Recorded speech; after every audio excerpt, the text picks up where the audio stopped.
Você está no canal Eu Estudo a Lição com o pastor Samuel Camilo. Hoje é sexta-feira, dia 21 de junho de 2024. Faremos um estudo adicional do nosso tema principal da semana, que foi eventos finais. Essa, na verdade, foi a 12ª lição desse trimestre. Só te lembrando que nós temos apenas mais uma semana para estudar mais um tema dentro da temática geral, que foi o grande conflito, tema esse que analisamos durante os últimos 3 meses. É bem verdade que a lição dessa semana foi fantástica.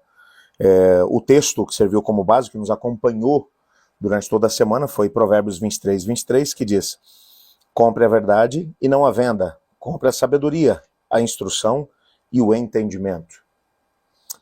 Quando olhamos para os eventos finais e para aquilo que as profecias mencionam sobre o que estará acontecendo nessa última fase da história desse mundo, estamos falando aqui especificamente de temas, como analisamos durante essa semana,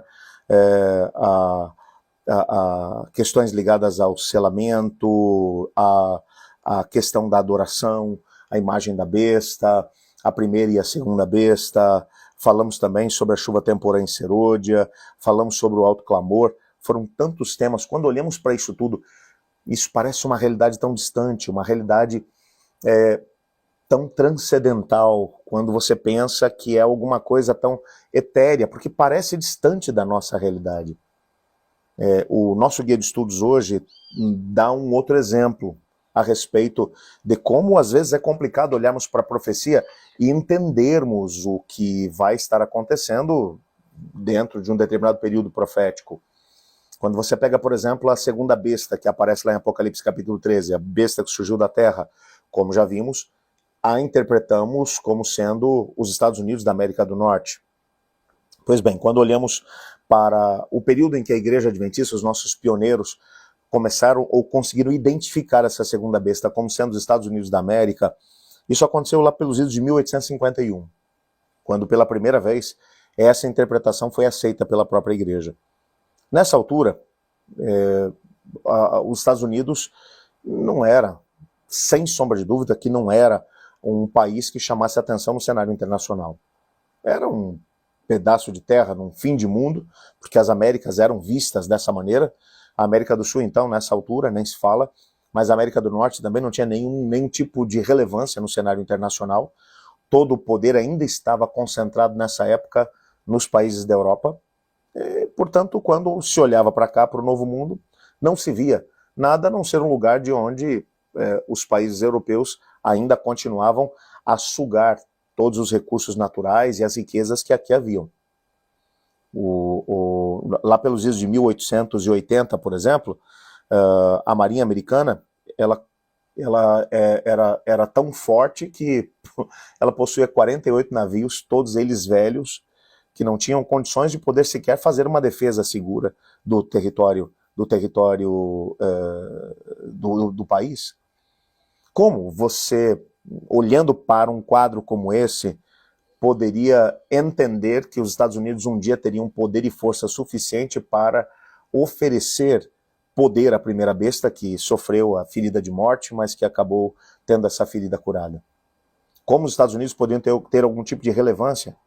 Pense lá pelos dias de 1851, quando essa interpretação foi aceita pela Igreja. Isso só mostra pra gente que o tempo vai demonstrar, de alguma maneira, que aquilo que Deus previu que aconteceria, vai acontecer. E veja, o Senhor Deus, ele previu isso com pelo menos quase 2000 anos de antecedência.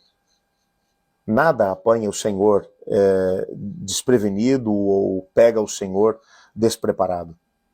Ele vê o fim antes do princípio. Ele apenas mostra exatamente isso, rompendo a barreira do tempo e do espaço aos profetas e apóstolos, e eles puderam escrever não aquilo que pode vir a acontecer, mas aquilo que certamente acontecerá.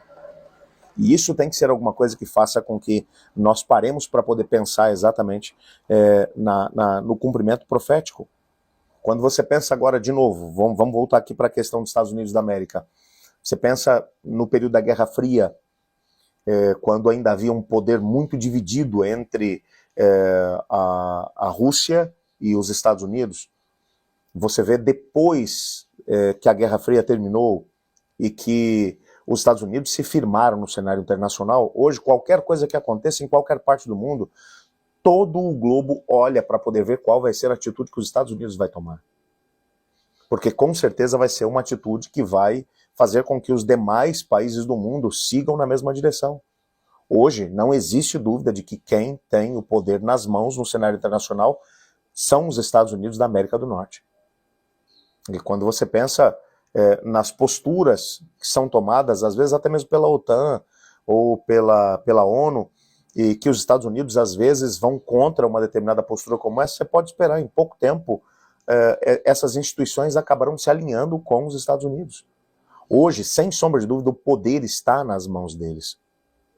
E quando olhamos agora para aquilo que está para acontecer, nós vamos vendo que pouco a pouco os Estados Unidos têm estendido as mãos na direção de Roma para poder estabelecer uma parceria ou um tipo de proximidade que, historicamente falando, nunca se imaginaria ser possível quando você pensa que os Estados Unidos surgiu por causa de perseguições que foram movidas contra protestantes no contexto da Europa. Jamais, nessa época em que essa interpretação foi feita lá atrás, isso poderia ser visto como alguma coisa viável. E é nessa linha que existem aqui dois textos do livro Grande Conflito que vão corroborar para podermos entender o que vai acontecer. Veja, por exemplo, a página 503 do livro Grande Conflito, onde Ellen White diz: todos aqueles que se recusarem a aceitar serão castigados pelas leis civis e, por fim, se declararão que são merecedores de morte. Por outro lado, a lei de Deus que ordena o dia de descanso do Criador exige obediência e ameaça com a ira divina os que violam seus preceitos. E nessa perspectiva, quando um decreto for feito obrigando todas as pessoas a adorar ou aguardar o domingo ao invés do sábado, os seres humanos terão a oportunidade de poder entender, ok, existe aqui uma imposição por leis civis de que o sábado não deve ser guardado, o que deve ser guardado deve ser o domingo. Mas, por outro lado, a lei de Deus menciona que o sábado deve ser guardado e que, se ele não for guardado, aqueles que o violarem terão que sofrer os castigos divinos. A grande questão é, o nosso respeito estará de que lado?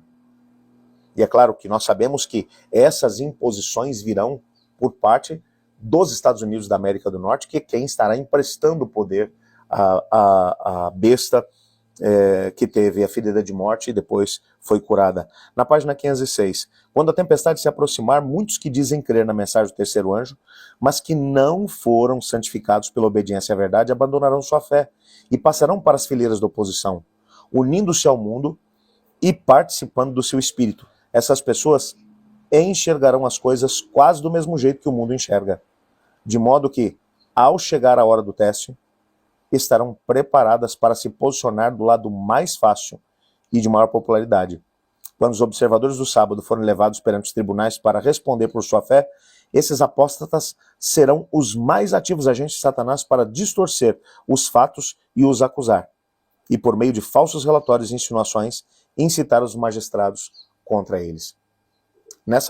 Nesse texto, percebemos que aqueles que hoje talvez olham para as profecias ou olham para a Bíblia e não são pessoas que se firmam na verdade, terão dificuldade de fazê-lo nessa hora de grande prova. Portanto, hoje é o tempo que somos chamados para podermos nos firmar sobre a verdade. Mesmo que seja complicado, que seja difícil, você pode perceber que o inimigo tem trabalhado nesses últimos anos para tentar lançar descréditos sobre a Bíblia. Em quantos momentos o inimigo tem trabalhado para poder mencionar que a Bíblia tem que ser atualizada, que alguns dos elementos que ali se encontram devem ser revistos e assim por diante. Qual é o propósito dele? É tentar fazer com que no momento em que o mundo tiver que tomar algumas posturas em relação à verdade bíblica, os conceitos bíblicos tenham se enfraquecido tanto na mente deles, pelo menos em termos de importância, que eles acabarão deixando de lado, assim diz o Senhor. E esses indivíduos se tornaram os principais perseguidores do povo de Deus. Por isso, nesse tempo de preparo para essa época, é o tempo em que temos que estar firmemente alicerçados sobre a Bíblia, a palavra de Deus. Mesmo que, olhando para as profecias, ainda chegamos à conclusão de que muita coisa ainda deve acontecer para que esses elementos todos se alinhem.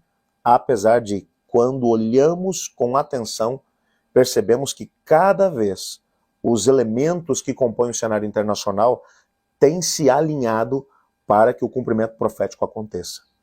A grande questão é, que cumprimento profético fará parte da sua história? Você fará parte da profecia que diz que o povo do Senhor, que buscou ao Senhor, que esteve clamando pelo Espírito Santo, foi cheio do Espírito Santo, passou pelo batismo do Espírito Santo na chuva serôdia e se levantou para o alto clamor, dando a última mensagem de advertência ao mundo? Ou você vai fazer parte da outra profecia, que menciona que aqueles que não se firmaram sobre a verdade acabaram abandonando a verdade e passando para as fileiras do adversário do Senhor? Hoje, você precisa tomar uma postura. Amanhã, nós vamos introduzir a lição de número 13, que será a última do trimestre. Eu posso te dizer que já estudei essa lição, uma lição fantástica, maravilhosa. Vamos terminar de forma apoteótica o estudo dessa semana com o tema O Triunfo do Amor de Deus. Mas antes de fazermos isso, eu quero orar junto com você. Pai, muito obrigado por tua palavra e pela certeza que temos de que nos amas. E de que por causa da tua palavra podemos ter a certeza da salvação e vida eterna e do cumprimento profético. Ajuda-nos a podermos ver o cumprimento profético na nossa vida, através do batismo do Espírito Santo na chuva serôdia, participando do alto clamor, mantendo a tua palavra no nosso coração, entendendo os eventos que logo terão lugar e estando preparados para ser seus instrumentos nessa última grande crise. Nos colocamos em tuas mãos no nome de Jesus. Amém. Eu estudo a lição e você?